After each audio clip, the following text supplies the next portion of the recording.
Well, JD Vance is going to check out Greenland. Let's have a chat about that, as well as our top story and that Signal group chat and all the other major lines in US politics. I'm joined by our panel today, former Republican Congressman from Illinois, Rodney Davis, and current Democratic Congressman from California, Representative Mike Levin. Thanks to you both for being with us. Let's talk about what everyone in this town is talking about today anyway, this group chat on Signal. Rodney, is this a major breach or is it just a glitch, as President Trump puts it? Well, I think in the end it's probably going to be a glitch. Unfortunately, the success of the operation, no one's talking about right now. It was a great operation that was able to send a message to open up shipping lanes in the Persian Gulf and in the Middle East. But I will tell you, I know Mike Waltz. He's a decent, very good-intentioned human being, very good-intentioned public servant. I think he probably feels the worst right now. But in the end, we got to talk about what went right in this operation rather than something that is being reported on now. But do you think this was a one-off, or could there be more groups like this? I mean, it was labelled very specifically, which would lead you to think there are other groups, there are other conversations taking place of national security importance on Signal and maybe other apps. Well, I bet there certainly aren't any now, but maybe there were in the past. And, you know, maybe this is a good learning lesson early on in the Trump administration. And one thing to think about, too, you know, Mike Waltz, former Florida congressman, served with Mike and I. You know, no one's talking about his brother-in-law. His brother-in-law is the lead singer of one of the greatest rock bands of our generation, Creed. Well, I'm sure we'll talk about that in our arts show later, but not right now. Do you agree with Rodney's assessment there? No, I don't agree with my good friend Rodney on this. Look, I talked to a Marine veteran before I came on this evening, and what he told me was a couple things. Number one, any member of the military that would have used a commercial chat app to disseminate top secret military operations would be court-martialed and would have to leave the military. And the fact that the top brass of our national security apparatus used that app after they knew that it was not secure, after just weeks before there had been news that Signal could have been hacked, including by our adversaries like Russia, that they did it anyway, I think is a symbol of incredible arrogance on their part. But it's a betrayal. It's a betrayal of the men and women who are forward deployed in our military all across the world. And I think it makes us unsafe at home and unsafe abroad.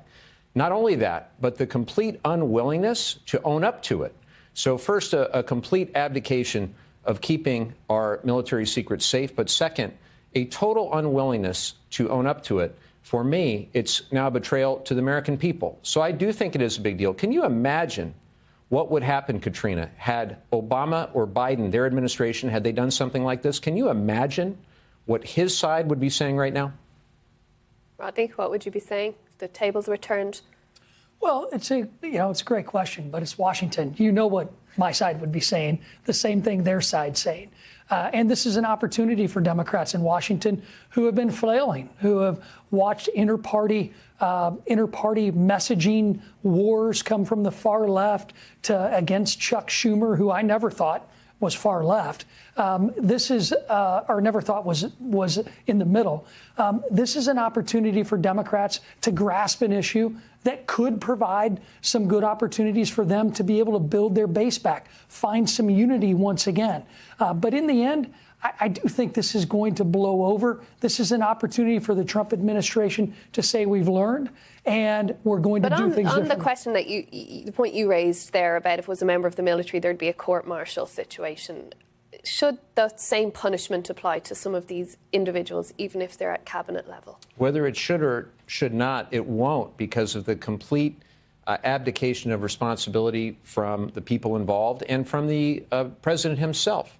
And what I will say, I agree that we need unity on this. I think we ought to unite around bipartisan congressional investigations, get to the bottom of what happened. There are still many unanswered questions. And a special prosecutor, a special counsel should be appointed. Now, I don't think that's going to happen because I think Pam Bondi will do whatever Donald Trump wants, and that's a shame. The other thing I would say is there's a 2014 law that President Obama signed that if you're a government employee and you use your personal device or personal communications, you get 20 days to take all that information and send it to your official channel. So they have the people involved in this have roughly another 10 days. If they don't do it in the next 10 days, I think they're in violation of at least one federal law, the Federal Records Act that was signed in 2014. Okay, sticking with national security issues, we just heard there from the Vice President, J.D. Vance, saying he's going to check out the security in Greenland in that video. That move has been described as quite aggressive by the Danish Prime Minister. Rodney, what is J.D. Vance going to do in Greenland? You know, that's something that I'm interested in seeing what the result is. Clearly, the Trump administration feels differently about Greenland than any other administration that I've ever had the chance to work with, and frankly, much different than Trump's first administration. I don't know what the final outcome is going to be. Denmark is one of our greatest allies. Denmark has been one that has assisted the United States in efforts and operations throughout the globe. I'm frankly a little I don't understand. You have no words for I don't. I'm flummoxed.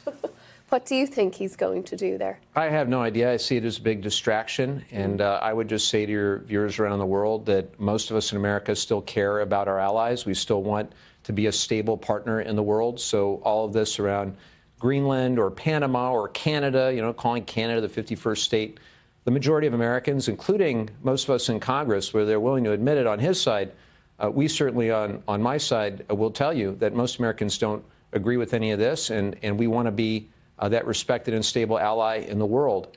And I hope we can get back there.